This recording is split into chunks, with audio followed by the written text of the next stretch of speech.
If you've ever worked on a dual display setup, you probably know the benefits of that. Behind me, as you can see, my home office has 2 external monitors. But what happens when I'm traveling and need to work? Don't know about you, but for me, having gotten used to that dual monitor setup, going back to a single monitor is quite hard. For these times where I'm on the move or simply away from my home office but need to work, I have something like this, a portable monitor. This one is a 14-inch Full HD from Wimaxit. Disclaimer, Wimaxit did send me this monitor for free for my review. However, this has not impacted my opinion and my review remains unbiased. First, let's unbox this. In the box, you get the monitor with a cover that doubles as a stand and attaches magnetically.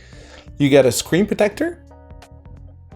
You get a USB-C to USB-C cable, and this is going to power and send video to your monitor in one cable if your laptop supports it. You get a USB-A to USB-C cable as well to power the monitor if your laptop cannot output enough power. You get a mini HDMI to HDMI cable.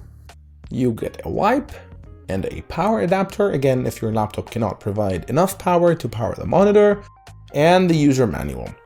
Now, as I said, the cover also doubles as a stand, and you have 2 different viewing angles, which you can easily adjust. On the side, you have a mini HDMI port, 2 USB-C ports, and an OTG port. On the other side, you got the power button, a menu rocker, and a 3.5mm headphone jack. Now, my first impression when I took this out of the box, I thought it was slightly thicker than I had anticipated, and that's probably because I have another portable monitor by Asus, and this one is slightly thinner. I'm not sure how much you can see. I'm gonna put these next to each other. The Asus is just slightly thinner, but overall it feels much thinner than this one, and that's why I had that impression when I first took it out of the box. However, the Wimaxit over here has several things the Asus doesn't have.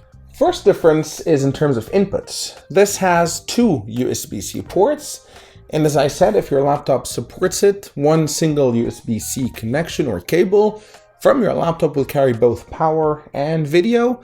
If not, you can use the second USB-C port to power this by attaching it to a power bank or to a wall adapter. Now, a side note, USB-C is the connector type, and not all USB-C ports are equal.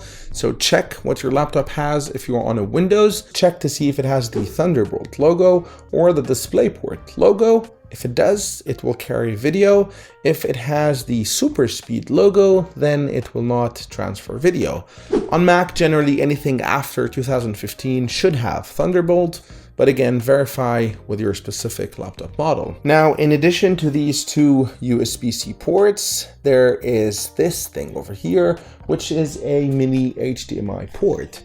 And this actually opens up a lot of possibilities. You can connect the monitor to a game console, for example, or a camera to use it as an external monitor, or even to a Fire Stick. And that's something I really like about this monitor. Another interesting thing about this monitor is that you can power it up through a power bank, and I did just that. I connected it to a 10,000 milliamp hour power bank, and it worked really well. I also connected my Fire Stick through the mini HDMI port, and for that you do need a converter or an adapter, a mini HDMI male to an HDMI female, which you can then plug in the Fire Stick to, and it worked flawlessly. Now, I did not time how many hours it would last on that power bank, but if we want to do some quick math just to get the rough idea, the 10,000 milliamp hour power bank, that's the rated capacity. The actual one is usually about 2/3 of that.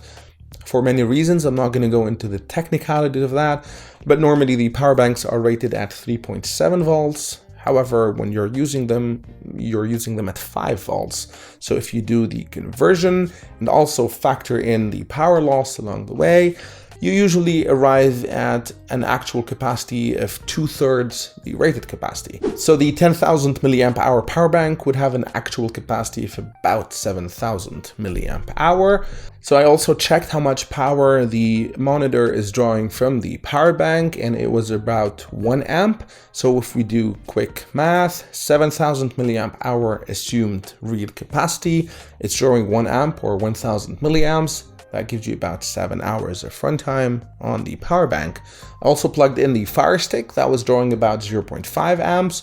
So if we do the math, you're probably going to get 4 or 5 hours of runtime on a power bank, which is more than enough to go through a movie or two.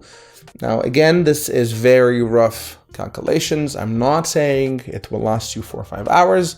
I'm just saying it is possible to run it on a portable power bank and also run a Fire Stick at the same time.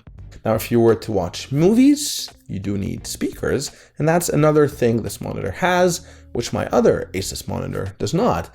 It has built-in speakers and also a 3.5mm jack if you want to connect headphones. So you could watch movies on the go with the Fire Stick. And lastly, another thing this monitor has, which the Asus does not, on the back you have VESA mount in case you want to mount this for whatever reason.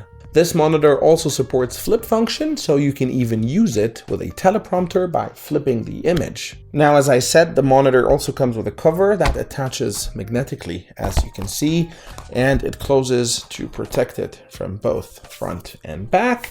And the cover also acts as a stand with 2 different viewing angles, so you can use it like that or like that. That's it for now. Thanks for watching. If you liked the video, please hit the like button and consider subscribing to my channel, as this encourages me to continue producing content. Until next time, cheers.